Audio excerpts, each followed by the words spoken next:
Morning, my friends. We're on the road here.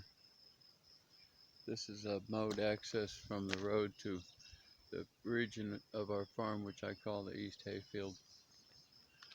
And I have plowed 3 keyline swales across this field, and then I've planted predominantly chestnuts and also some other, it's hard for me to see what I'm videoing here, perennial food crops along here. Each place where there is a stake, there is a planted spot, and in all cases it's my policy to plant the seeds on the east side of the stake just so I can keep track. And I'm just going to take you on a walk this morning. That one there was not productive. I began with 3 pounds of chestnuts, which have been scarified. That one has not been productive. That little ditch looking thing there, that's the keyline swale. It's not a big swale. I don't have equipment to make big swales. I plowed that with a 1-bottom plow on a 4-to-8 tractor. I surveyed it with laser level equipment. Besides the chestnuts, I planted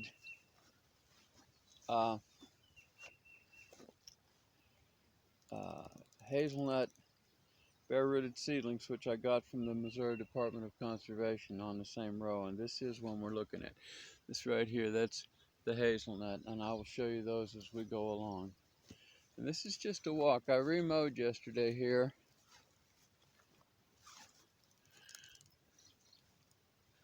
Not that many have produced.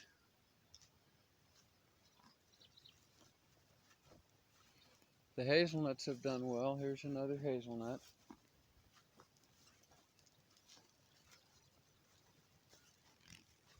Here. Now this chestnut has produced. You can see the chestnut right there.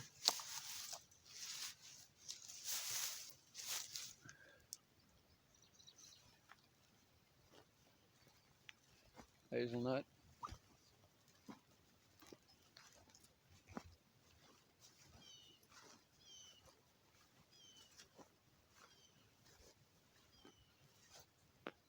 Chestnut has not produced. This is the low spot, the gully. You can see the backbone of another swale there. There.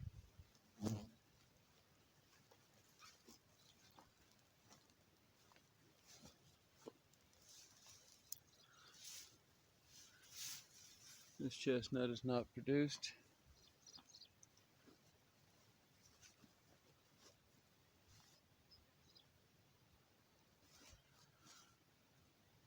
That is probably a, I can't think of the name. That's a tree. I'll think of it maybe. There's another hazelnut.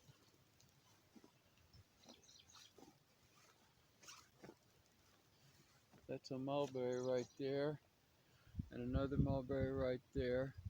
Those are volunteers, which we maintain mulberries here wherever we are able to. We eat a lot of mulberry. There's a chestnut right there. It has produced.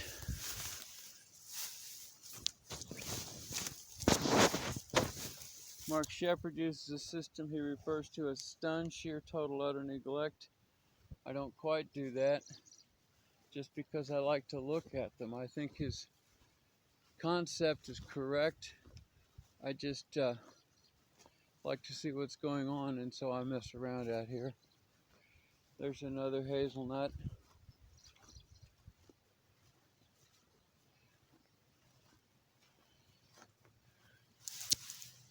Chestnut there has not produced.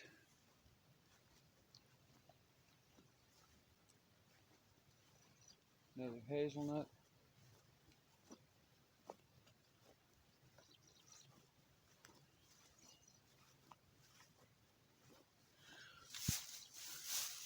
Chestnut there has not produced. There's a little bitty hazelnut, but it's still hanging on.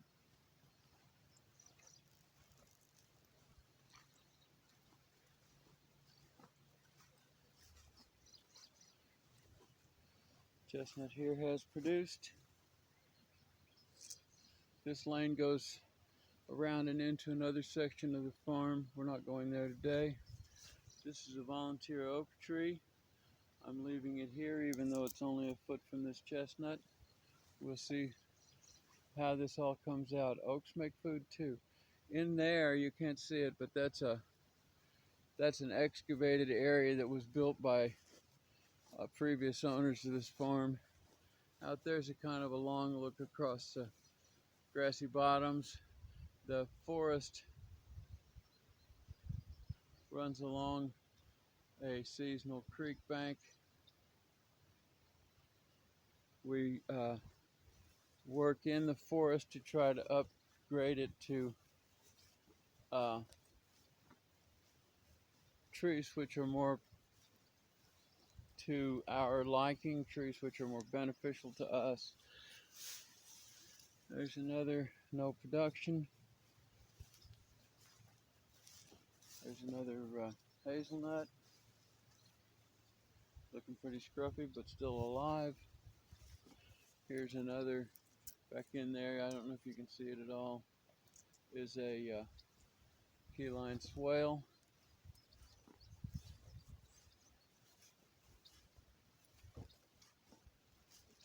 This plant here is one of my least favorites. It makes type of stick tight that's hard to get off your clothes, but it does very well in this particular hayfield.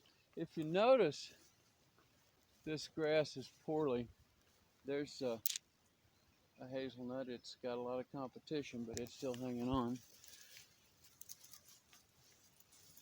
My hands hurt too bad to pull those. This grass down here is in poor condition because this ground is drastically eroded from years, decades of centuries, in fact, of row crop agriculture mismanagement. And the fact that the grass is poorly here is mostly why there's another hazelnut, mostly why the chestnuts have sprouted over here. Where they failed on the other side of the road, there's a lot more topsoil left over there, and so the grass competition has been worse. There's a chestnut stake. This is another mulberry. The reason that mulberry looks so scruffy is because I've mowed it before I found it over here, and I'll come over here slowly over time and I'll prune that back to a tree appearance instead of that scruffy brush shrub appearance. Try to get it to be a low tree. Mulberries are naturally born to be trees. No chestnut there.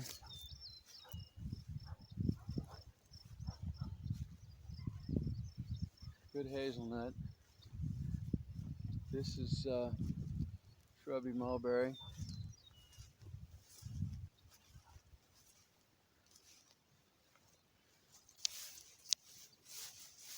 No chestnut there.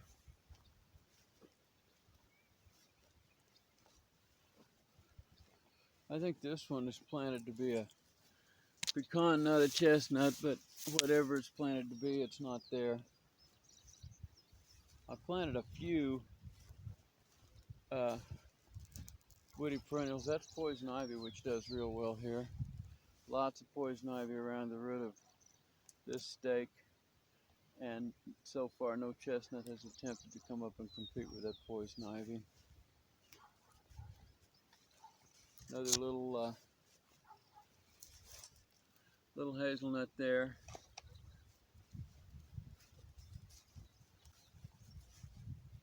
It's a little wildflower. I'm particularly fond of that flower.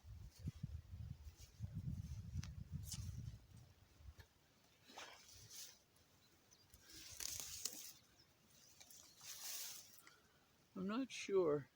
It doesn't really look like a chestnut leaf. I did plant some other things. I'm not really sure what that one is, but I believe that's a planted tree.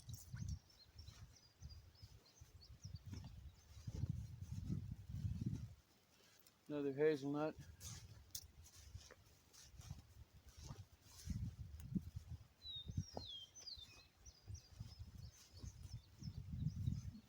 No chestnut there. Another hazelnut.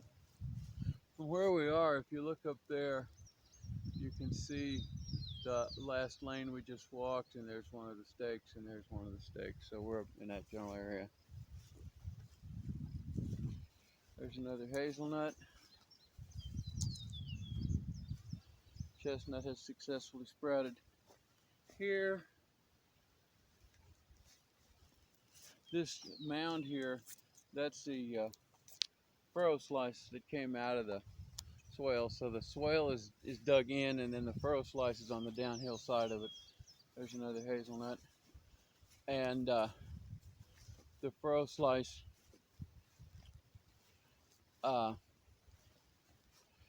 acts to add to, no chestnut there, to the ditch's water holding capacity. You got a ditch and a curb basically. No chestnut there. This is laying back to where we came from.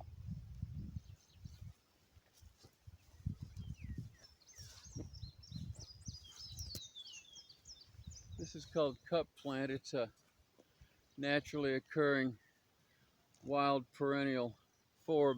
If you look right there, you see how much water it holds, and various birds get drinking water from that. So I don't discourage those too drastically, although they will take over and cost you a lot of the grass. But we have way more grassland here, and therefore potentially way more hay than our systems require. There's a stake in there. No chestnut. It's kind of surrounded by cup plant. The cup plant thickets get quite thick. They spread. But once again, they hold water. Bugs need water, birds need water, life needs water. Water is life. And they'll even catch dew and hold it. We're in the shade of the creek. There's a pretty good chestnut right there. We're much closer now to the riparian forest than we were earlier when I took that other picture. These three swales that we're viewing today run parallel on this hill face, and so we're now on the most downhill one. There's another hazelnut. There's a chestnut that has succeeded.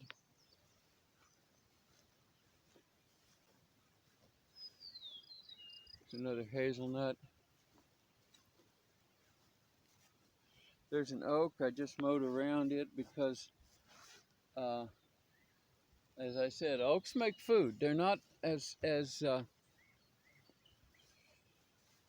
not the high quality food that chestnuts are, but if you have enough acorns, you won't starve. And when you think about the reality of climate change and what it's doing to our world, not starving may be enough. There's another hazelnut. Got a lot of hazelnuts. Hazelnuts also make food, and they're typically, I just planted these 3 months ago, 4 months ago. There's another stake. No chestnut there. Another hazelnut. There's a chestnut that's prospering.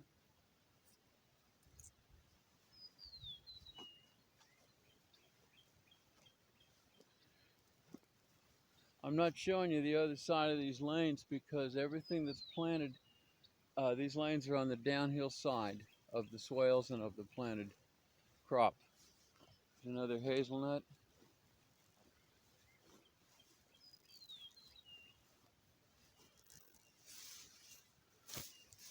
No chestnut there.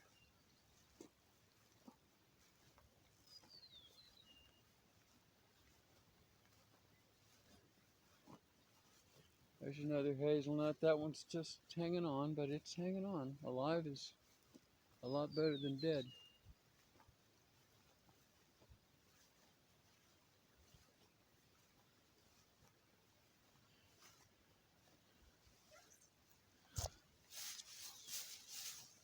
No chestnut there.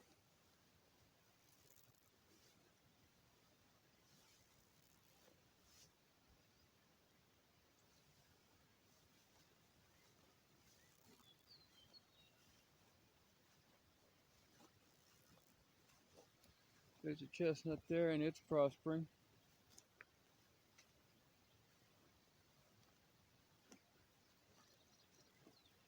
There's a hazelnut.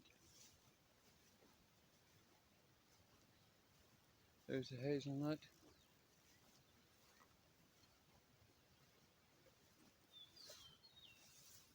No chestnut in there. You see where the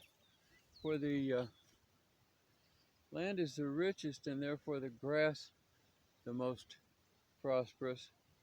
That grass competition has been very difficult for the chestnut seeds to deal with.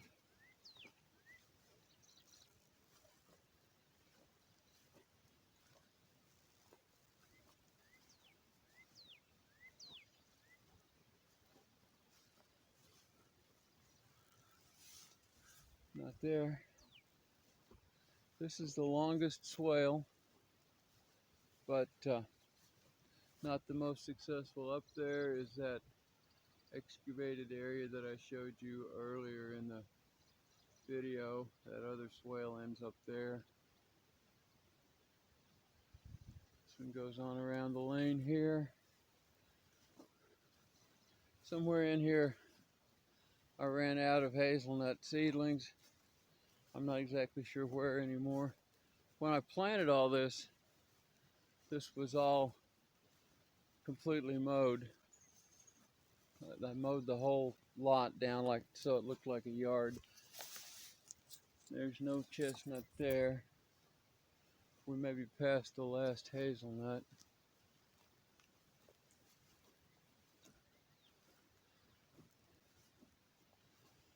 No chestnut there.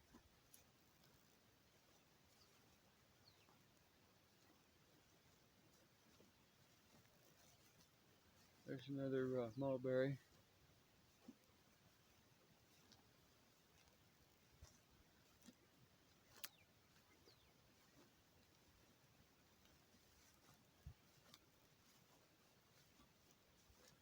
We have passed the end of the swale. This is now just a lane that goes to other worked areas.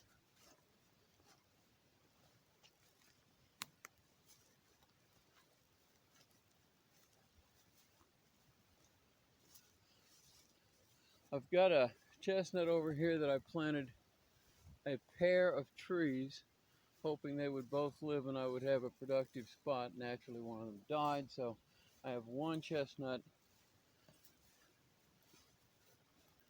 I planted one there, but it didn't make it.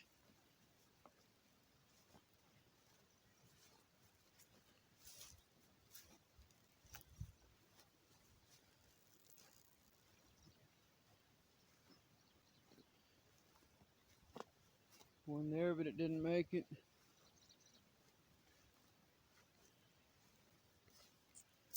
Same there, no luck. And there, no luck.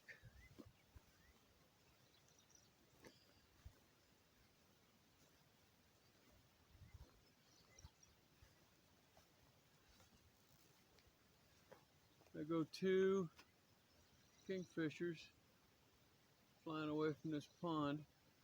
There are no fish in this pond, it's too shallow, but it does hold life. It holds frogs, tadpoles, turtles, and crawdads. I've worked on it some. I'll continue to work on it if I have the time. There's an oak tree I found yesterday. I just mowed around it.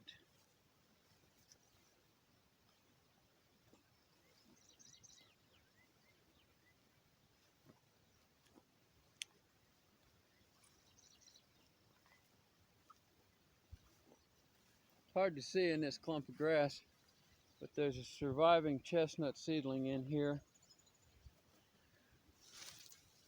There it is. Now I planted that as a tree, not as a nut. That's one of the two that I planted. I've lost track now, 2 or 3 years ago, and it's the only one that survived over here. So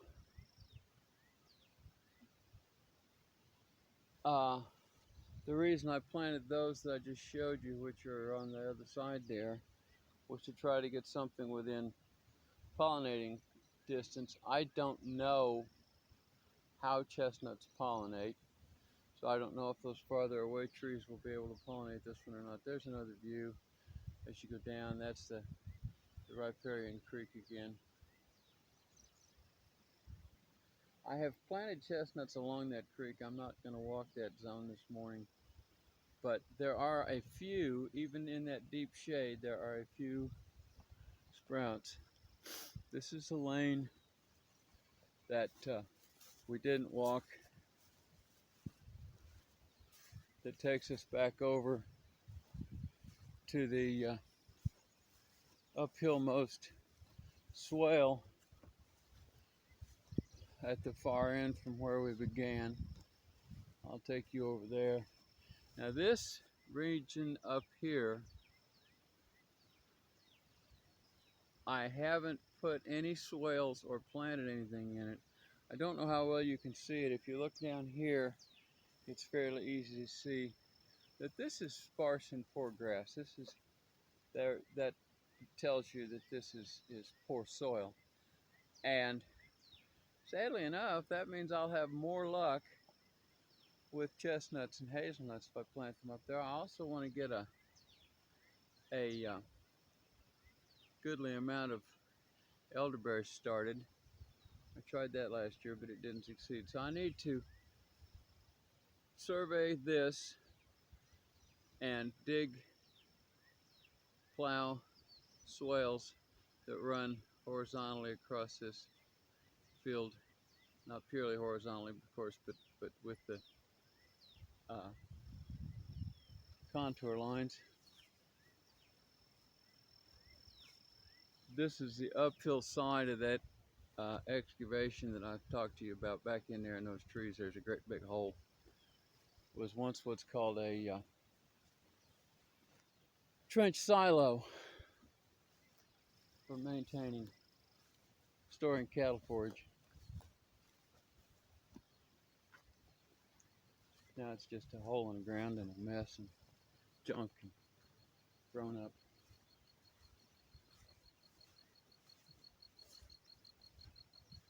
That right there is crown vetch. That's a brutal competitor with grasses and grass pastures.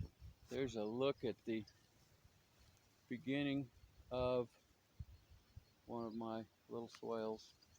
I hit it yesterday with a mower. There's that, I think I already showed you that one once. Chestnut tree. So, we're gonna go back across this lane, and you've already seen this lane though, so thanks for coming on to walk with me this morning. It's June 21st, 2020.